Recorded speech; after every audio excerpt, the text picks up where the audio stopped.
তো এই যে এখন গাছে একটুখানি স্প্রে করছি। এই যে নীলকণ্ঠ গাছটায় না পোকা ধরে গেছে, দেখা বাবাই। এই যে তাই একটুখানি ভালো করে স্প্রে করে দিচ্ছি। আর কয়েকটা লঙ্কা গাছেও স্প্রে করেছি, এই যে দেখাচ্ছি দাঁড়ান। এখানে এই যে লঙ্কা গাছগুলো মাঝে মাঝেই স্প্রে করতে হচ্ছে, পোকা ধরেছে।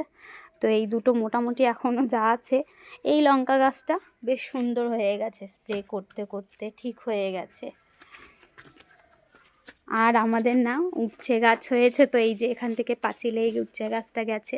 তো এখানে দেখুন এই যে ছোট্ট একটা উচ্ছে হয়েছে, আর একটা হয়েছে ওপাশটাতে, মানে পাঁচিলের ওপাশটাতে দেখা যাচ্ছে। আর এই যে বাবাই এখানে স্প্রে করছে। এইটা নাকি ওর গাছ, বলে আমার গাছে আমি স্প্রে করব।